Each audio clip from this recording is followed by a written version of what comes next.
All right, pre-show here, Rants of Izzo on Spreely Media. We're going live in less than 2 minutes.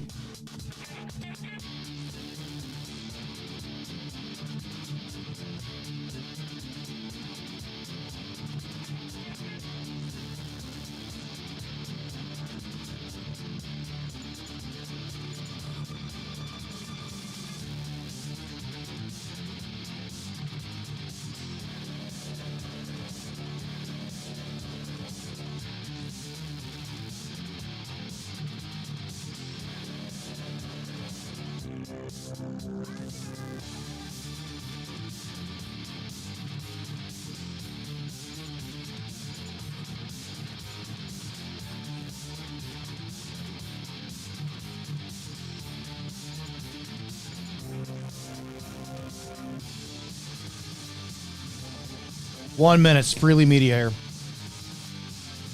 It's after Christmas. It's Wednesday. Short week this week.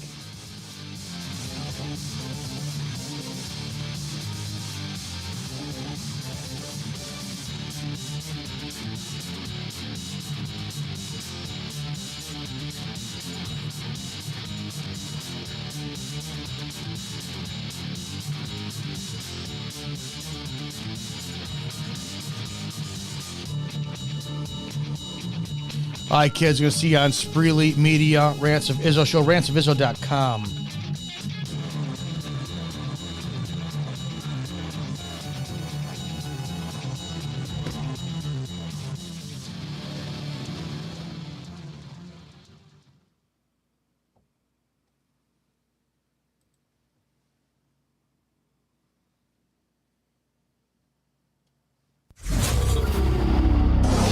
Sit down, shut up, and pay attention. Damn! This is the Rants of Izzo Show with your host, Dominick Izzo, from porn to politics. We touch every third rail we can find. You might want to put your headphones on so your mom can't hear this. It's been called the most entertaining 60 minutes on the internet, and it starts now. Let's do this. All right, coming into the end of the year, it's right after Christmas, Wednesday. What are we at? The 27th of December. Hope you guys had an awesome Christmas. Rants of Izzo Show took off last couple days. Well, yesterday. We appreciate you giving us that time off, but you don't have a friggin' choice. All right, getting back into this one, I come across this trend that they're doing on social media now, and you pick whatever ethnicity you are or to whatever religion or gender or whatever, and the format is I say something like, I'm a retired cop. Of course I'm going to want donuts. And then somebody else is going to say, I'm a retired cop. Of course I have a gut. And they keep highlighting the attributes for the specific chosen whatever the category, right? This is Gabrielle Union. Lana's voice from Archer, if I remember correctly, and I haven't watched like the last 2 seasons of Archer. I need to get on that. I'm going to play this, and we're going to talk about how your fucking white guilt is destroying America, and it's absolutely ridiculous. Let's listen and watch this together, if you will. This is... Of course I've been mistaken for Garcelle, Brandy, Ashanti, Sanaa, Nia, both Hallies and both Reginas. I'm a black actress and producer in Hollywood. Of course our box office success has never mattered. I'm a black actress and producer in Hollywood. Of course I have to put my glam team in my contract because... I'm a black actress and producer in Hollywood. Of course I was 30 playing 15. I'm a black actress and producer in Hollywood. Of course, I'm going to have to work until it's the end. Because we can't retire. We don't make enough. I'm a black actress and producer in Hollywood, and of course, I have mastered the art of communicating without communicating when we are around. Usually it goes something like...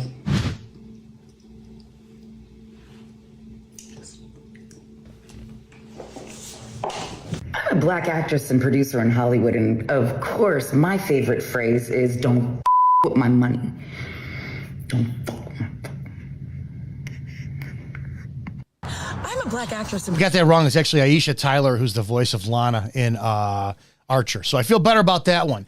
Then, of course, the way your social media goes, we watch one thing, and I'm listening to the fucking crying, going, boo-hoo.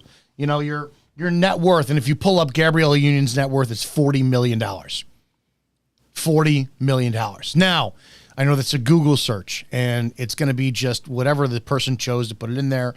I think somewhere, if you type in my net worth, it says I'm worth like $2 million. Well, I'm like, hey, that's fucking great. I'll take those checks coming in. So I know that could be askew or off, but who the fuck cries about the lack of money they are getting when you literally pretend for a living? We're going to continue this. Mostly it's females, and it seems to be lately females of color. Well, wouldn't you know it, over on Twitter, we have the follow-ups to these. And I remember hearing about this when, what was her name?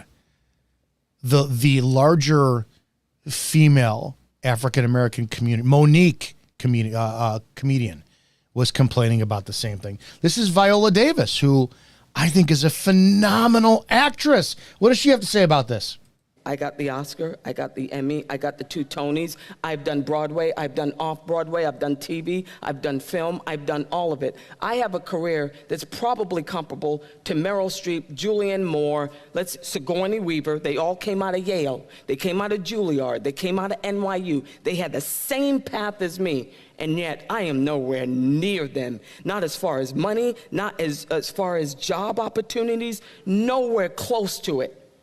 But I have to get on that phone and people say, you're a black Meryl Streep. There is no one like you. Okay, then if there's no one like me, you think I'm that, you pay me what I'm worth. You give me what I'm worth. So here's the number one problem with her argument. You're in a field where it's performance, it's art. And that's going to be subjective. Some people will look at a Salvador Dali painting and be like, all right, that's really fucked up. I'll look at it, and it takes me back to when I first started art class when I was a freshman in high school, and I was educated on who Salvador Dali was. And although his work really doesn't, it's odd and it's messed up, but to me, it had more value, more worth, because when I looked at Salvador Dali, I got nostalgia now of the passion of my art teacher, how she had explained who he was and how eccentric he was. And then we saw this, this is way before video, and VHS was just out there. And she put in this, it was a reel-to-reel tape, right? And it wasn't even VHS. And she played it on the back of the wall of Salvador Dali being just insane. He was insane. So his art has worth to me. So, yeah, that's why you're going to have people who subjectively pay millions of dollars for pieces of art. And the potential aspect of it that it's money laundering. I believe that as well, too. When it comes down to the other aspects, supply and demand, let's listen to one more of this complaint, because this is going somewhere. I think this breeds into the white guilt Americans have. Let's listen to Tara. I don't know how you pronounce her name. She was in Curious Case of Benjamin Buttons. She was Benjamin Button's adoptive mother. Great movie. She's a great actress. I think she's awesome in anything she's in. Let's hear what she has to say. Are you thinking about it?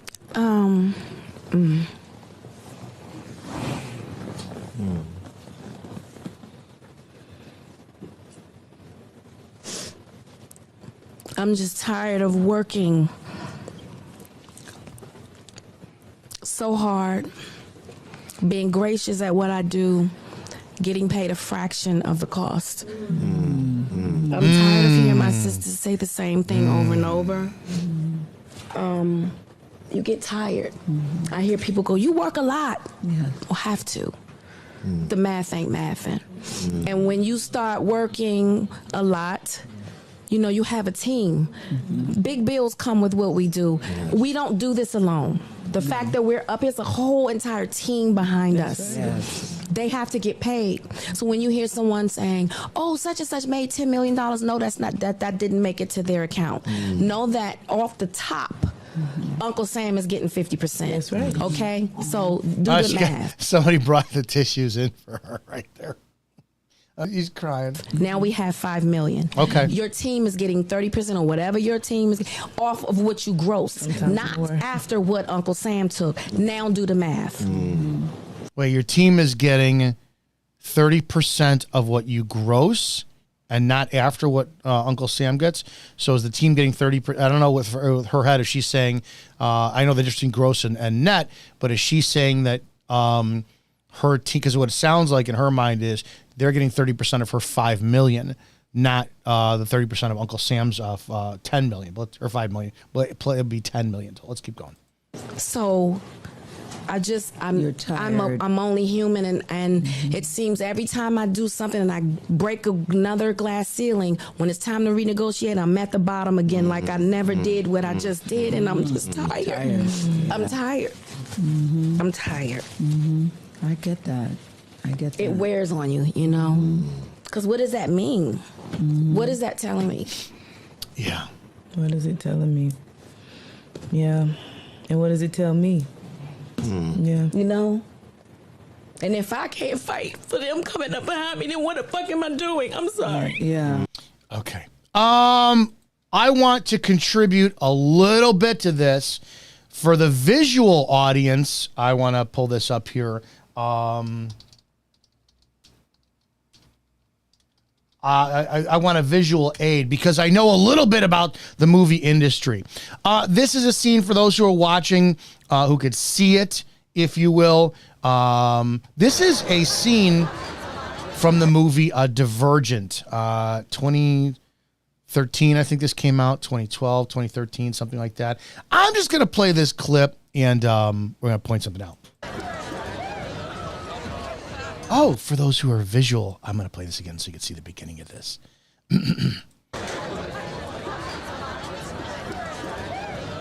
Yeah, I don't remember what her name is. That's Lenny Kravitz's daughter. Is that your sweater? No. Yeah. So what happened to you last night? Tris, can I talk to you for a second?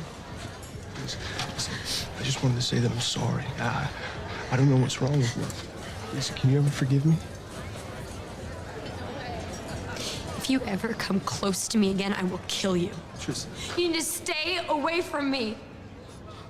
You are a coward.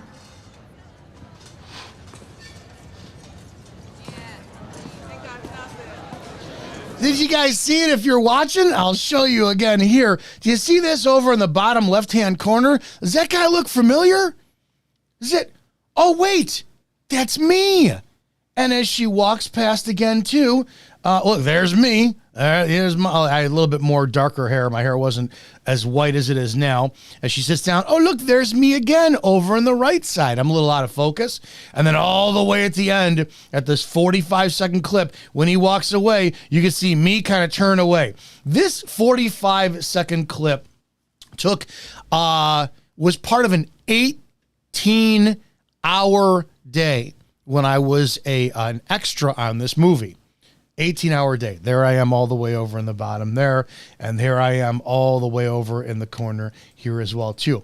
The head turn, this probably took 20 takes, this particular scene, and the head turn was where the director had an aide come up and say, hey, tell that guy I like how he glared at the actress when she said that. And we were supposed to fake eating food. They put down these trays of lettuce and rolls. That's all it fucking was. And there was no water in the cups, and we were supposed to pantomime our conversations, right? And the black guy across from me, him and I were just kind of nodding our heads and talking or whatever, blah, blah, blah.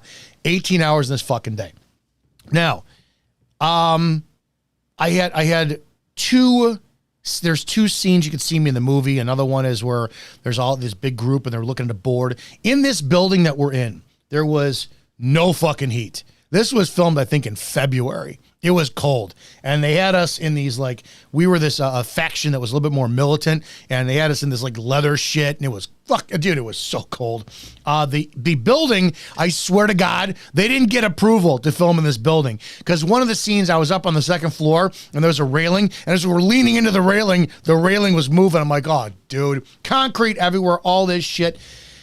I guess the total feeling, I will say this, during lunch break, we got craft services, fucking great tacos, amazing tacos. And for this day, I got paid $175. Okay, it was great. The actresses bitching are respectively worth $40 million for Gabrielle Union. The other one who just cried is worth $12 million. I do not know what Viola Davis's net worth is. When I was on scene and I watched the two main characters in between their sets, they did nothing. They fucked around and they talked. These people, and for those who are going to sit there and run to the fact I'm saying, oh my God, it's racial that I'm making it. Would you say these people? These actresses or actors get paid to pretend for a living. That's literally what they do. They pretend, right? So when it comes down to the subjective worth of Viola Davis saying, I'm a black Meryl Streep. Are you? Are you? Really? Meryl Streep, I cannot stand Meryl Streep's politics, but she is my absolute favorite actress of all time. She has proven the range of what she can go through. She's played an Italian immigrant in Bridges of Madison County. She's played Karen Blixen, a Danish, she was Danish in Out of Africa. She nailed that accent. I mean, shit, if you haven't seen the movie, The Devil Wears Prada, she's fucking great in that as well, too. So she's extremely diverse. And here's the other thing that people have to watch. When you're going to talk about being paid for your subjective performance, right? Who's your audience? Who's your audience? Because this is the one thing that the black community seems to not really remember when it comes down to the law of supply and demand. Who's consuming your product? If you go to the grocery store, or I don't care, go to Ulta or wherever they have feminine products, right? For your hair, your makeup, all this shit. I would venture, because I'm a guy, and literally, no joke, I have an industrial bottle of Dawn. And if I chose never to buy male products again, that industrial bottle of Dawn will last me 3 fucking decades to shower with if I want. That includes shampoo and body wash. No question. No fucking question. So I get how you women are put in a position that you're marketed a little bit differently when it comes down to your needs. But I digress. If you take the concept of supply and demand and you take in a shampoo, I would have to guess that the way that the powers that be market, even though I'm assuming maybe all soap is different, right? Or the same. It all cleans you. I would have to think that you're going to have black soap for hair and white soap for hair, right? Shampoo, if you will. And I think that they're going to show that the different types of hair are different. If you take this and you take it to, let's look at the ratio differences. If you look at a city like I'm in, I think I got the population of about 55,000 people. And the demographics are 60% white, goes down to about 30-something% Hispanic, and then down and down and down and down. If I go to Jewel, which is our main grocery store in town, we have, I think, 2 or 3 of them in the city that I live in, and I go to buy shampoo, there's going to be 2, like a whole aisle. One side of the shelf and the other side of the shelf is going to be Pert and does Aussie have shampoo? I don't know. And Suave and whatever these is Prel. I don't even know anymore, dude. Irish Spring. They're going to have a ton of products for white people. And as you go down the culture list, you're going to have fewer. There is a small, about 3-foot wide section, 4-foot wide section for black hair care product.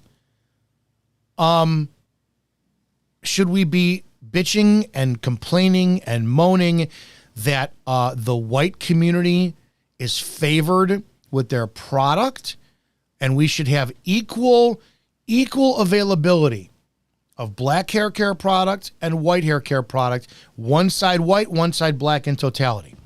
Would that make sense for Jewel to do, considering the fact that it's a supply and demand issue and they're catering to their customers based on demographic? Now, all of a sudden, let's talk about the fact, switch the roles. If I go down to, I don't know, 75th and Vincennes in the city, and or Stony Island. I don't know if they have Jewel down there. It's a Chicago company. So Jewel Osco. If you go down there, I know that it's predominantly black down there. Are you going to be looking at the same type of display of product, all white and then a little bit of black, or is it going to be the opposite? I have to wonder.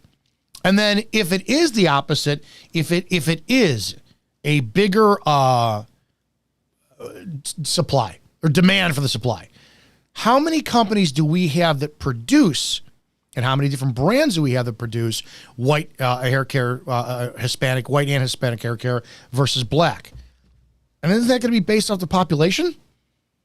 If we go back to the number that 13% of the population is comprised of black people in America, you're not going to have as many products that are geared towards them for the simple formula of supply and demand. I don't know, not products, brands that do that. And the brands are going to corner the market. How is this not the same for movies and music as well? And it's different in each one. You get more, seems this way, more white, especially the youth, that consume black music than they do black film. Supply and demand. If Viola Davis is so fucking good, then why isn't she in demand for every major role out there? Unless they're just not being written for her, right? And then, of course, we're going to sit there and blackwash everything. Like the new James Bond has got to be black, and the new Superman has got to be black, and all this. I don't know why this is such an important part of cultural history, because, if I wanted to go out for the remake of Roots and say, hey, I want to be one of the main character's slaves, I would be crucified on that. Where this is going is it leads into a massive amount of white guilt that is going to put people in positions to be fuck ups, I guess, in a way. I want to play this. And where we're at in society right now is we're at this position to where people all the way up to your law enforcement, they can't do their fucking job. They're not able to do it. They have this sense of white guilt to where I'm not supposed to arrest because, and it trickles downhill. People don't get this.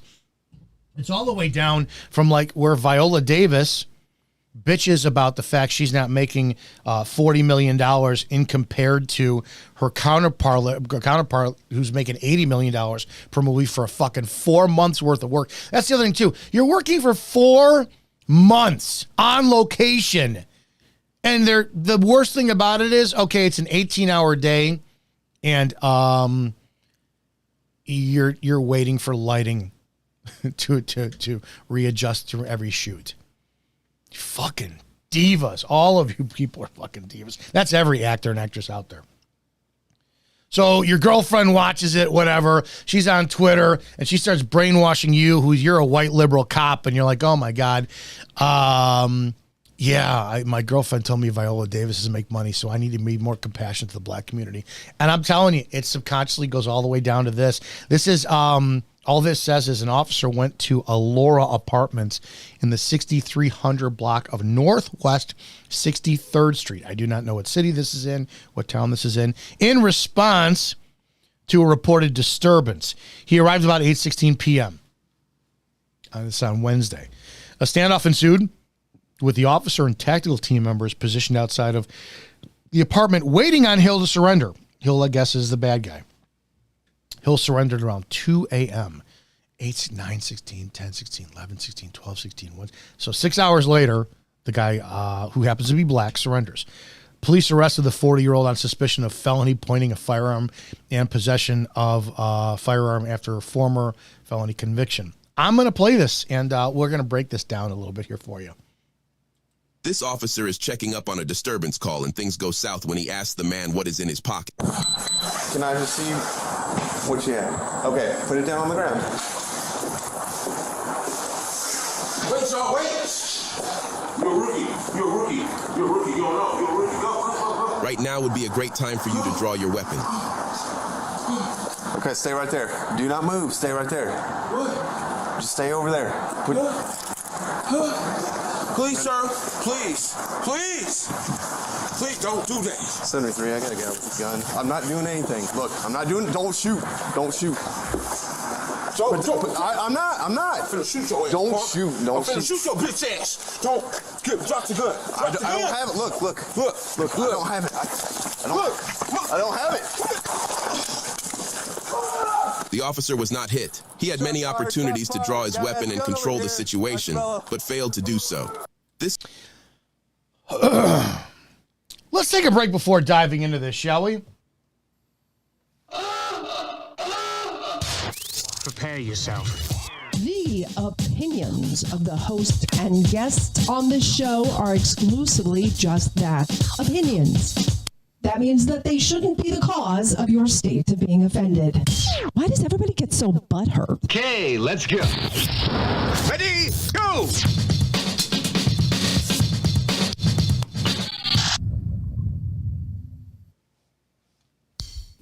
Guys, this is the Rants of Izzo show here on Spreely Media. We're a Monday through Friday live stream of consciousness show where we talk about everything from politics to porn and entertain you during the middle of your day, because your day fucking sucks probably, especially if you're living in the world where we live in, where it's nonstop Trump and Biden and DeSantis and all this shit. So take a little bit of your break during your day to have some fun with us.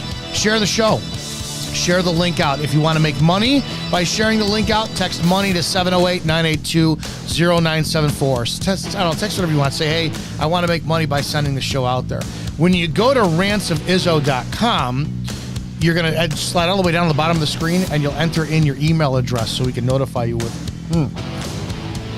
all the good stuff that we have here on the network. Spreely.com, it's coming. I don't know if I'm supposed to talk about that yet. I gotta call HR. But anyways, we have some stuff coming in Spreely. If you do want to go check out the other shows on the network, like Report and Opine, The Dumb Show, Don't Unfriend Me Show, Wake Up America with Austin Peterson, the Burn Pit Podcast, oh God, it's the Shannon Joy Show, tons of others. Go to Spreely.tv for the schedule on there. Yeah, we'll do that. All right. Also, we're continuing with this because it's Christmas season, and we're going to do this until January 1st. But to be honest, I made an executive decision. We're going forward. If you have a business that you want spoke about on air, you want to promote it, we're always going to do that. Always. Anything you're passionate about, right? I don't care if it's a competing MLM company. I don't care if it's...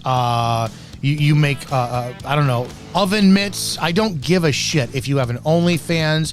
I don't care. If you're an entrepreneur and you're trying with either a brick and mortar or a virtual business and you want that promoted, text me exactly what you want me to read, right? You text it to 708-982-0974. That's 708-982-0974.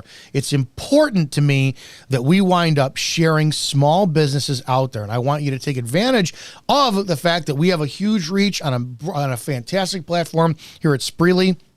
We want to invite you to come on and talk about your show, your business on the show. If it's that, some of you are kind of shy and you don't want to do that, but I want to coax you to do it. But I want to promote businesses. We're going to be doing this now and for the duration of the show. Hey, Mr. Izzo, this is Terrell Harbin. Sometimes I message you on Facebook about stuff, and I tried to meet up with you when I was at the airport. Well, I'm sorry, I didn't get to meet with you, I guess. Anyway, saw your post about businesses being advertised on your show, and my wife and I could really use that if this offer is still open. This is what we'd like to say about it. Fox Photography is a Southern Maine studio specializing in all things centered around the family, from maternity and babies to children and families. If you can, you can find out more on our website, or find us under on Facebook under Fox Photography. Hope to see you soon. The website is www.ameliafoxphotography.com. That's AMELIA Fox Photography. Amelia Fox Photography. It's the same on Facebook. I appreciate that. And you could, it's .com. And if you could, send me a message of some things I can pray for you about. I'll write them down in my notebook to remember, brother. No, I appreciate that. Thank you, though. I appreciate that. 708-982-0974. If you are passionate about something and you want your business promoted on the show, 100%, we want to be able to wind up reading that.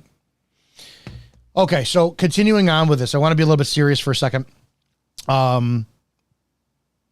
I'm going to play this one more time to refresh your memories, and we're going to talk about the state of what this is and how this white guilt and the idolization of the black plight in America has put people in danger. I'm going to play this again. This officer is checking up on a disturbance call, and things go south when he asks the man what is in his pocket. Can I receive? Couple different things for those who could see. Now, I wasn't there on this. This was 12/8 of 2021. So this is a few years ago at 8:38 p.m. As a cop, I can't say what other agencies have for their backups. Is this a two-person call? Is this a seasoned officer single call? I took a lot of disturbances by myself because I was kind of crazy like that, and I'm a badass, and I'm not worried about it. Plus, sometimes the house, okay, it's going to be John and Jane Doe. Go right in. Come on, guys, knock it off. But that's also when the bad stuff happens. In this, I kind of want to play, I want to go with the good first. Let's talk about the good, right? Listen to this. Listen to the officer's voice. Now, for the people who can't see or you're listening on the podcast or the audio, cop goes up to the guy. The guy happens to be black. I don't care about his gender, his race at this time. And he reaches in his pocket and he walks away, right? He walks away. Let's listen to the cop. What you have? Okay, put it down on the ground. Wait, y'all, wait! You're a rookie. You're a rookie. You're a rookie. Going on. You're a rookie. Go. Right now would be a great time for you to draw your weapon. Okay, stay right there. Do not move. Stay right there. Just stay over there. Black guy approaches him with his hands in his pocket. The point being of this is, if you listen to the calmness of the officer's voice, dude, that's a great job. It's awesome job. Couple different things on this. Number one, it's an awesome job being calm. It's a shitty job being a cop, and he needs to be fired immediately. I mean, if that cop is still there, this town and department deserves every bad thing they get when it comes to his shift, because he clearly can't do the job the right way. And I know that where we're at in society is, you now have people who are all about, shit, well, no, this is exactly how it has to go. You need more cops with compassion and more cops who learn how to talk to people. And I've been saying that for fucking years. I've been saying that departments need to hire more car salesmen, more bartenders, more wait staff, people who know that my job and my income is based on your experience, right? So I have people skills. And then when you do that, you translate that over into law enforcement. Now it's, no, my survival, your survival, our cohesion as a community depends upon my people skills and being able to talk to you. Now, if you can't hire bartenders and car salesmen, I suggest everybody starts off in the jail, because you're outnumbered 100-1 sometimes, and you have no weapons on you except for your mouth. And you better show those people respect, because they fucking couldn't care less what happens to them in some cases. So you're going to learn to wind up coexisting with people. Just because you have a badge and weapons and the authority to take away somebody's freedom doesn't mean you treat people like shit. But in this circumstance, you're going to listen to the shots fired, and I think this cop got to the point where the black guy fired shots at him. Please, sir.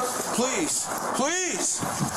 Please don't do that. I automatically think this guy is impaired on something. He just is. The way he looks, the way he talks, the way his body's moving. 73, I gotta go. Gun. I'm not doing anything. Look, I'm not doing. Don't shoot. Don't shoot. He has the pistol drawn. The black guy does. I Pointed at the officer now. I'm not. Officer keeps backing up. Don't shoot. Don't shoot. He's saying his intent, I'm going to shoot your ass. Yo, bitch ass. Don't drop the gun. I don't have it. So that means he has the pistol. Officer finally has the pistol in his hands. Look. I don't have it. I don't have it. Cop is still backing up. The officer was not hit. He had. Okay, so that means that that's Oklahoma City. This is Oklahoma City because I'm looking at the squad car right there. And the guy fired rounds at the cop. This, sadly, is exactly what America wants, liberal America wants when you're dealing with subject based on their skin color. Many, many, many years ago, I went to a call of, and it was a stupid choice. It was a disturbance, 911 call, and when I heard the address, I knew this was the town that I worked at had a north and a south division, and they were separated by about 2.5 miles of road. And the south division, and just farmland, right? The south division was a senior living, 55 and over community. And when I heard that it was 123 Main Street was the address and the subject who was, I called off my partner and said, I'm 10-2, I'll take it and advise. So I'm driving down there, and it was, did I fly in my coffee? That would suck. I pulled up, and the guy, I saw him. He's on the porch. I've dealt with him before. He's in his mid-50s to early 60s, and I'm talking to him, and he's visibly upset, but he's visually impaired. And he says, let's go in the house and talk. And I'm, okay. And it's a nice, sunny afternoon day. It's probably 2 o'clock maybe in the afternoon, 1 o'clock in the afternoon, something like that. Beautiful day out. And I go walking inside. We go into the kitchen, and the next thing I know, the guy's got a knife in my face. And I didn't see it happen. It was so fast. He went to the counter, turned around, and stuck a knife right in my face, and I had no room to pull my pistol and shoot him. Thank God I'm tactically trained, and I bounced his head off the counter, disarmed with a knife. When that came out, and there was an article about me in the newspaper for the Chicago Tribune. I remember there was a black person who was media related who shared my story and said, this is how all cops need to be. And I fucking said 100% no, I disagree with you. If I had the room to back up, I would have taken a step back.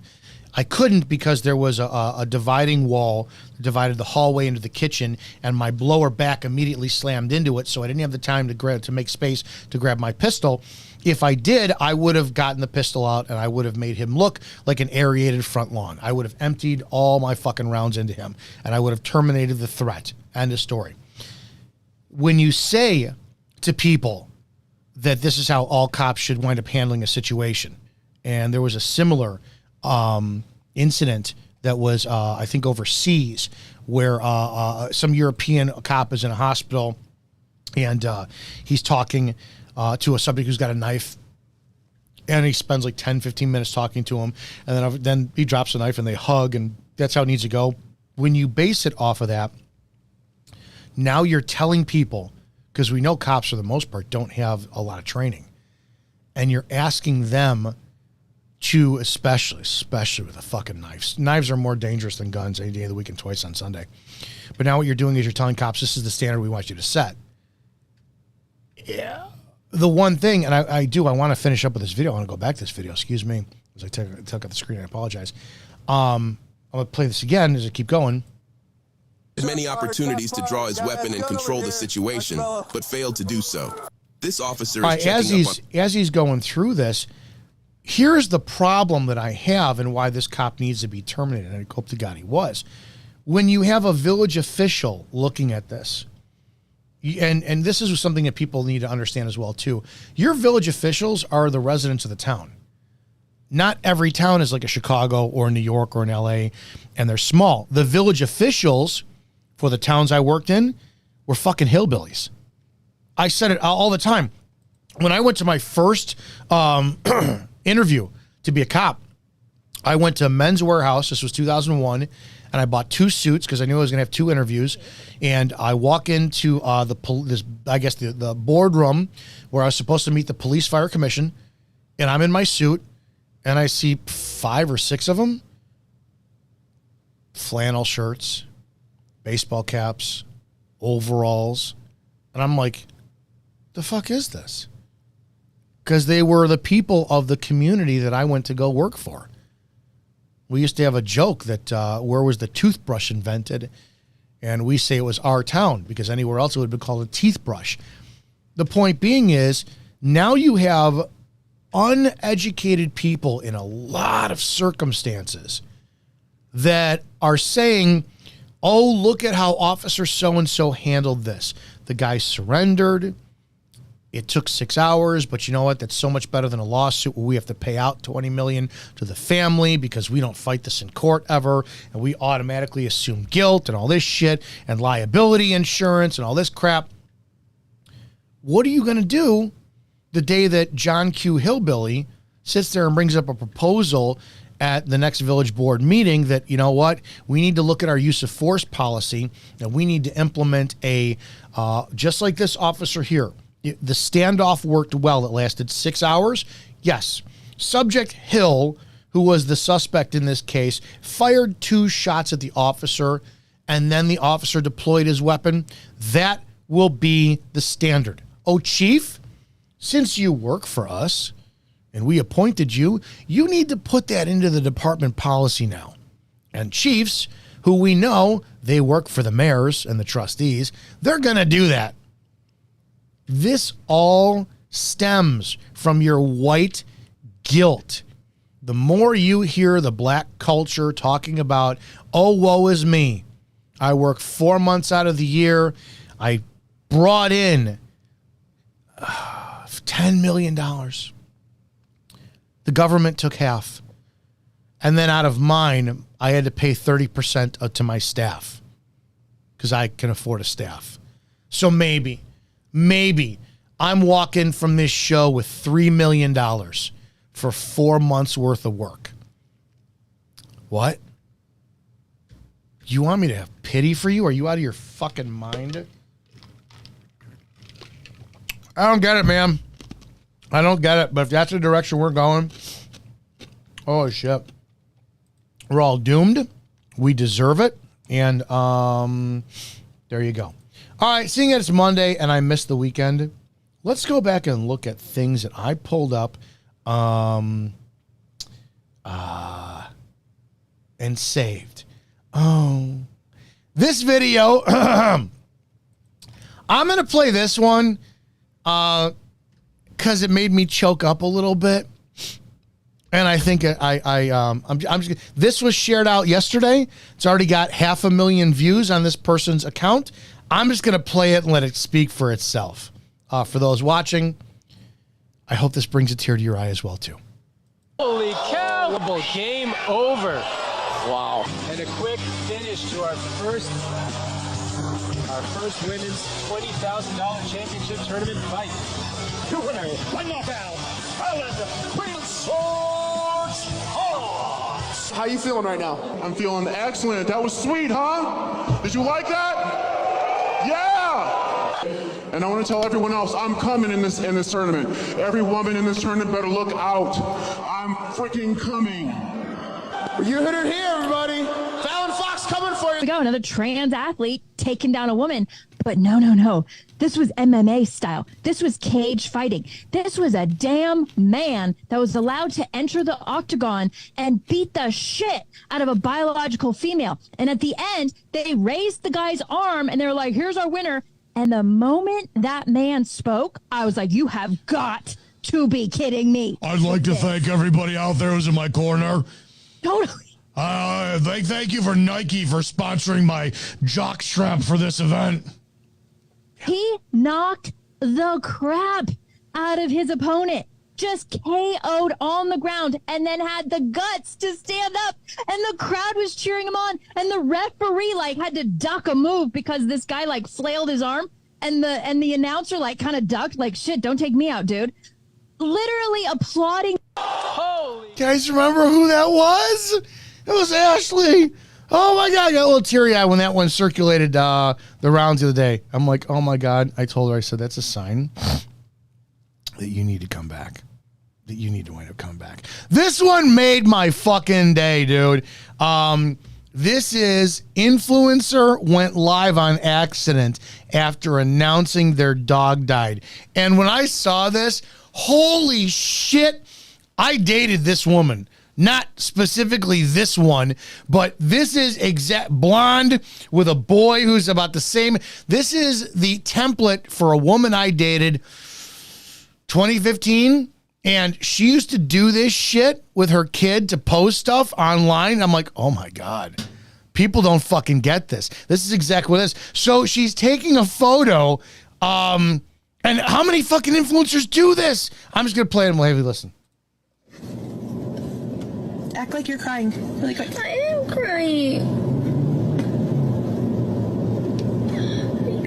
Go like this. No, Mom, I'm actually seriously crying. No, I know, but go like this for the video.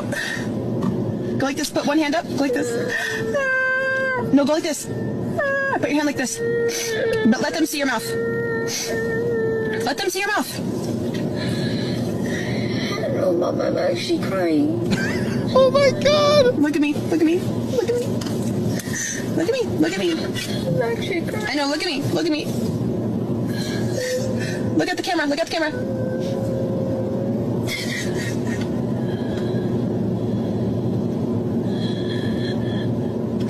Okay, it's okay. It's okay. Down here. I never understood how half you people out there, not my audience, you guys are the best, and it's women, will post up online like pictures of themselves crying and then have that like caption, "You'll never know how hard I fought." I don't give a fuck. I don't give a fuck.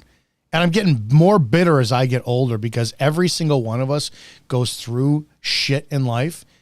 And I cringed, like literally, who was it? Somebody very nicely, massive segue. Over the weekend, over Christmas, I got a little teeny tiny nostalgic where I was making my mother's gravy for the pasta that we had. My sister made 2 trays of lasagna. There wasn't enough sausage and gravy, so I said, I'll make it. And the way that my mind works is I go off in 20 million different directions. And my, air quotes, mourning and celebrating was, I'll make my mother's fucking gravy. And I wasn't sad, but I immediately got fucking angry because it was the best Christmas Eve I had in decades. Decades. Because there was no pressure from my mother, who was stressed out beyond belief and made miserable and all of a sudden huffing and puffing and everything's got to be wrong. Everything's got to be right. And I started to realize that I found out recently that my mother was on a shit ton of prednisone. And I'm going to say this for those of you who out there who have any family who's on prednisone, get them the fuck off of it. My mother was the most miserable human being at least the last 10 years of her life. She was unpleasant to be around. Her and I did not get along. And I did think that a lot of it had to do with just who she was as a person. She lost her brother young. She lost her father in 84. She kind of never recovered from those two things. Her health went to shit. She was miserable because her physiology kind of dictated her psychology. But this fucking prednisone, oh my God, this prednisone made her a fucking just a cunt. Miserable the way she treated my father and everything. And her and I had brawls about her personality. But I didn't know it was the medication. So I put up on and it's prednisone. I'll say on prednisone. If anybody has a family member on that, get them the fuck off. End of story. So I put up online, I'm like, hey, this is, for all you doctors who prescribe this shit, and I hope your Christmas ruins all this.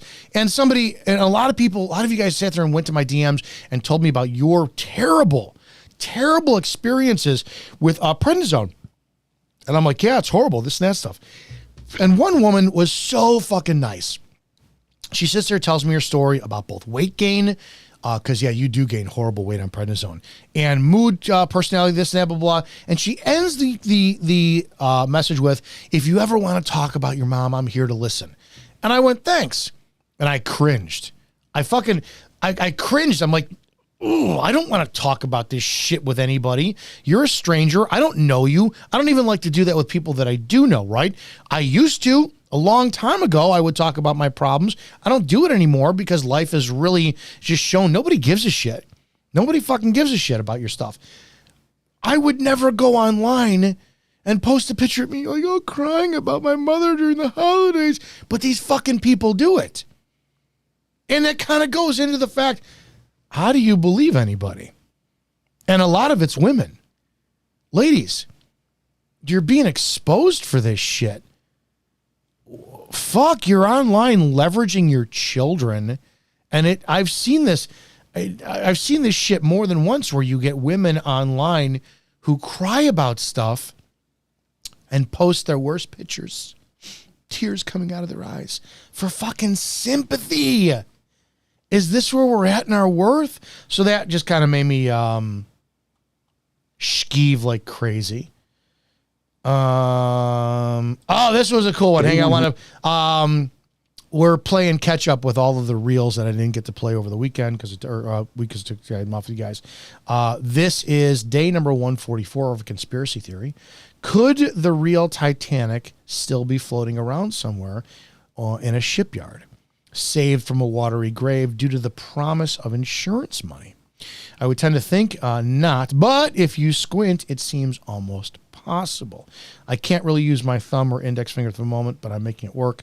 I really like how this cedar cookie ends up looking like for the base. This is a guy who's making UFO out of woodwork until Joe Rogan recognizes it. But here's what he has to say about the Titanic's wreckage. 114 of making a wooden UFO every day until Joe Rogan DMs me for one. Have you heard the rumor that the Titanic never sank? Well, get ready. This theory puts forward that yes, there is a wreck at the bottom of the Atlantic Ocean, but it's not the Titanic. Instead, it's the remains of its sister ship, the Olympic. Both the Titanic and the Olympic were commissioned by the White Star Line Company and constructed by Harland and Wolff in 1910 and 1911 respectively. But of the two ships, allegedly only the Titanic was insured. Prior to the infamous cruise liner's first and last voyage, the Olympic had taken some damage when it accidentally collided with another ship. So the theory goes that the names on the ships were swapped while in port, and the newly branded Titanic was intentionally sunk in order to collect an insurance payout. Not convinced yet? Me neither. But hang on. The owner of the vessels, J.P. Morgan, was beginning to negotiate plans to create the Federal Reserve, an idea that families like the Guggenheims and the Astors were entirely against. And guess who was on board the Titanic when it set sail? The Guggenheims and the Astors. Notably missing from the ship's passenger manifest was J.P. Morgan himself, along with almost 50 of his partners who were also in support of the Federal Reserve. In theory, the elimination of these families may have helped facilitate the execution of his plans. Still not convinced? There are claims that an expedition to the Titanic's sunken remains in 1985 revealed that the props had writing on them that said Olympic, not Titanic. And if you still aren't convinced after all of that, you're probably like me. While it's an interesting idea, this theory really only came about after the loss of the Titan mini-sub, which sparked new interest in the topic, which then led to some wild ideas. But if you have a new interest in this crash-landed UFO, you can find it now up on my Etsy. More tomorrow, stay tuned. That's very possible. I really don't know. And then thanks to this one, as you found out on Friday, we had Lola was on with me, and she had a couple cocktails, and it was fucking awesome. If you don't ever get to listen to Lola when she's drinking, it's a great fucking time. She told me that Janet Osbard had passed away. So I looked that up, and oh my gosh, apparently she did. Janet Osbard, creator of Fall of the Cabal, was found dead. The renowned filmmaker, Janet Osbard, best known for her groundbreaking documentary series Fall of the Cabal, had been confirmed dead after being reported missing for several weeks. The news of her untimely demise had sent shockwaves to the industry and left her fans and colleagues heartbroken. While the cause of death remains unknown, bullshit, I think we all know why, her legacy as a courageous filmmaker and truth seeker will forever be remembered. Janet Osbard was a talented filmmaker who dedicated her life to shedding light on controversial topics. She grew up with a passion of storytelling and an insatiable curiosity that led her on the path of uncovering hidden truths. Osbard's journey culminated in the documentary series Fall of the Cabal, which catapulted her into the spotlight and garnered her widespread attention. This is from a few months ago in her. Hello, beautiful friends all across the world. This is Janet Osbard, the Fall of the Cabal, and I have a message for you. I'm going to read it to you. I wrote it down because I want it to be perfect. And this is me with glasses. About 20 years old. They're almost fossilized, but I like them. It is all about the children. Mel Gibson is going to release this movie about child trafficking, child abuse, rape, the breeding of children in human factories, organ harvesting, and child sacrifice in the Ukraine. It is going to shock the world. No doubt Mel Gibson is in hiding. He has made too many enemies in very high places. He's not the only one. More and more people are stepping forward, either as survivors or as the brave ones who set these children free. Can you imagine what it must be like to enter those tunnels and to see with your own eyes the horrors that you encounter? Children being raped, tortured, cut open, alive for their organs? You shoot and kill their monsters, but then what? What to do with their victims? The ones that survive, the ones that are still alive. You set them free, you take them out of the tunnels. Hello, beautiful friends. Yeah, I'll be holding my breath for that one, right? That's another one like, and it's so convenient how it goes right to, what's his name? Lynn Wood, right? With in 10 to 15 days, the world is going to see blah, blah, blah, blah, blah, and the child sex traffickers and Obama and Mike Pence, and that never happened. That was January 2021.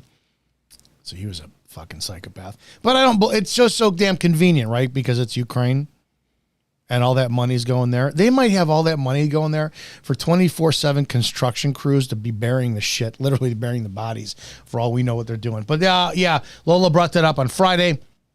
And yeah, I was kind of shocked as well, too, to find out that Janet Osbard passed. All right, short week this week. Wednesday, Thursday, Friday. That's it. And then we will be off Monday, Tuesday again as well.